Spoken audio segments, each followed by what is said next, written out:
is the Dubplate Special Master. Live and direct. Breakfast with CubCamTV. Trickstar Radio. That concludes our feature presentation. And now we're talking about films. moving on. I love the outro to that tune. It does have such a almost 60s end of the film of. It's beautiful for a segue, isn't it? Yeah, lovely stuff. Speaking of that, we're going to talk about some films. Hey. So, obviously, with this new Matrix trailer, it's a throwback to a film which came out 20 years ago. Yeah.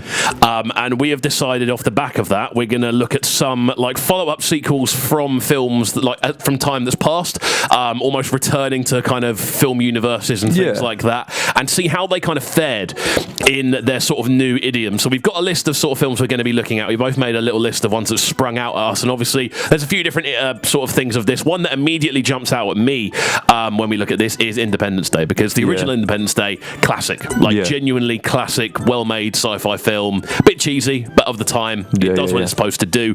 And then the second one is an absolute horror show. Trash. So bad. If there's only so many of these I can throw on it, but it's just loads of these. We should make one that is just putting something in the bin. Yeah. Get the recycle bin noise off Windows. Yeah, well, I haven't seen either, to be honest. Independence Day 2 is almost like a meme for rubbish films at this point. Yeah, it's dreadful, and it's got pretty much the entire same cast apart from Will Smith. Yeah, well, talking of space films, we have a very. We disagree on Prometheus. Yeah, obviously Prometheus revisits the Alien universe. Yeah, it's kind of almost a prequel. It's kind of a prequel, yeah. And then Alien Covenant's another prequel, but it's the sequel to Prometheus. So that's the only film I've ever left the cinema. That is crazy to me. I love Prometheus. And you know what? You asked me why I didn't like it, and I can't remember why I didn't like it.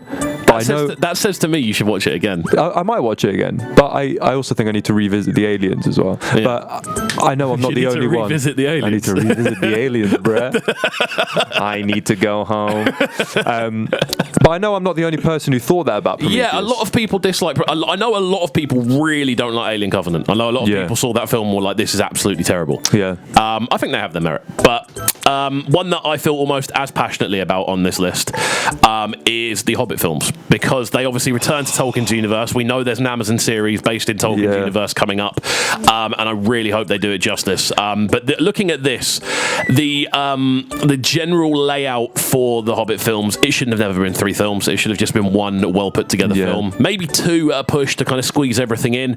But the way it's expanded, there's so much. But you're also a Lord of the Rings max. Yeah, of course. I mean, I don't dislike them as much as a lot of people. Yeah. I just feel by the third film, it almost felt like they just went, we know it's going to be terrible. Yeah. The third film is similar to the third Matrix film in the fact that it's basically just fighting. There is very little plot going on. The third Matrix film's trash. It's very, very bad. Yeah. But yeah, the third one is essentially just fighting. The second one is saved by Benedict Cumberbatch playing Smaug. Yeah. Which is, again, an incredible piece of live action. The first one is good because it hits so many notes. You're introduced to the characters. It's got the kind of classic moments like the trolls from the book and stuff like that. It's got a classic kind of, it almost feels like the Fellowship of the Ring to an extent. It has that kind of feel to it.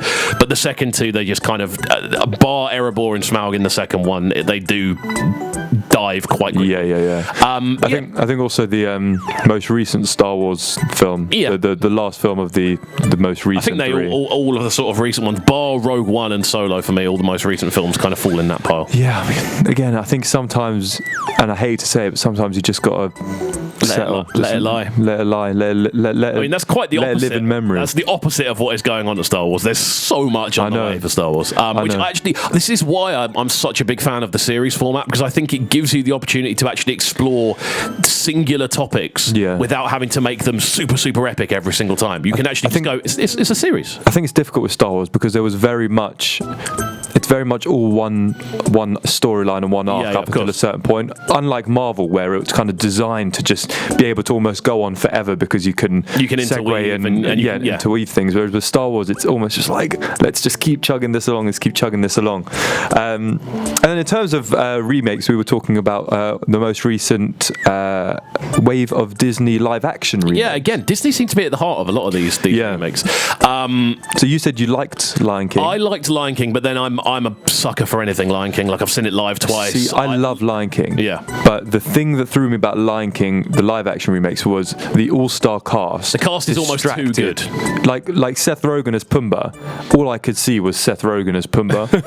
I wasn't. Do you know what I mean? I wasn't seeing Pumbaa with an amazing voice for Pumbaa, because it is like at face value, Seth Rogen is perfect for Pumbaa. Yeah, it's champagne casting. Yeah, like, I mean Seth Rogen is the human Pumbaa. It's like Cumberbatch as Smaug. Like it's like that makes so much sense. Absolutely. But then you got Beyonce as Nala. Yeah, Beyonce's not. And you got Childish Gambino, Donald Glover as young Simba. Yeah.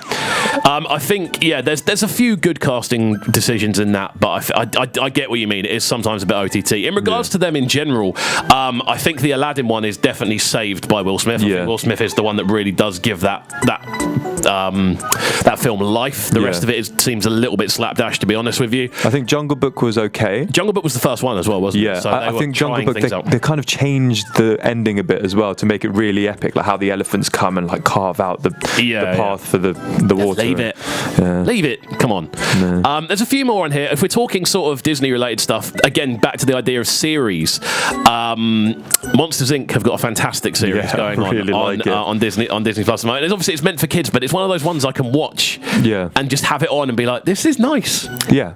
Like it's fine. It's funny as well. Genuinely funny. Yeah. And I think this is the thing with modern Disney series, is that they are kind of made for adults just as much as, or the nostalgic part of us, as much as it's made for. Like we can get enjoyment from them, as can new younglings. Yeah, and those new younglings have never seen the original Monsters Inc. films, or maybe have now. I think that's an example of it going right. Toy Story for me kind of declined over time. Yeah. Obviously, they did the first two are perfect. I think as films they are perfect. A friend in me. It's Jesse's song from the second one still tugs on the heartstrings. Yeah. Oh God, I'm going to start tearing up. But then following that as well, the third one it's okay. It tails off a little bit. The fourth one is just like, come on, guys, we know. By that point, it just rides on the characters. Doesn't it? It's just like these toys now are it. There isn't like an overlying plot. It's done. And then the most recent one, which I'm hearing really sad things about for me, Space Jam, is that apparently the remake is awful. Really? I'm seeing nothing but bad reviews. I mean, that was always going to be a tough one. Yeah, Space Jam is like this little point in time. It's like this little kind of it's like this frozen little ball of animation crossed with live action. Yeah, and it's the first time it was ever done. I mean, there was Who Framed Roger Rabbit was the first one I think to do that. There's Songs of the South which did it as well, with the characters sort of jumping into each other. And then there's Space Jam was the one where it kind of like became super popular. I think with the tech capabilities nowadays, sometimes they just overdo it. Yeah. Like the beautiful thing about the original Space Jam is how it just didn't completely fit together.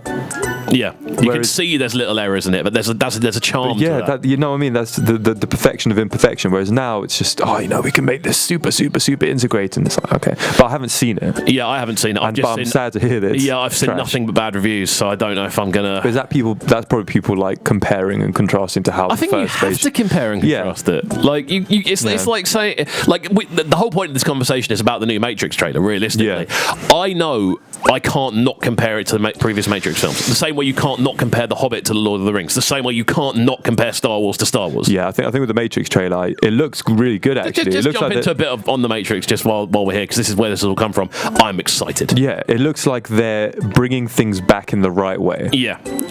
I feel that we almost got to a point with a lot of these remakes where the clever studios have gone, we're going to do it, we're going to do it right. Yeah. We're gonna kind of honour that original sort of layout.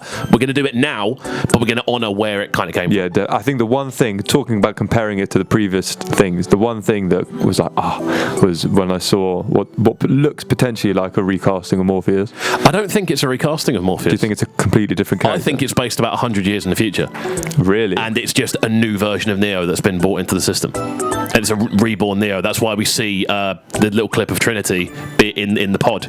But then they're both still the same characters. They're not the same characters. I think they are like almost like a copy, like a rebirth of those two characters 100 years in the future as the Matrix has come back to life. And that's why they don't know each other. So this could just be a new Morpheus type character. And this is just because they say there's 7 iterations of Zion and this could be iteration 8. That's my theory on it. I think it's based down the line. I really hope it's not trash. I It would be don't so think it will sad be. if I it was don't think trash. it will be. It looks really, really good. But there we go. That's our conversation on films. It's track of the week time, though. We're going to get into this one. Chase and Status, Metallica, Back Row G. I'll let you work that one out as we go. Track of the week. This is Breakfast with Kxvu, bringing you their morning flavours on Trickstar Radio. Trickstar Radio.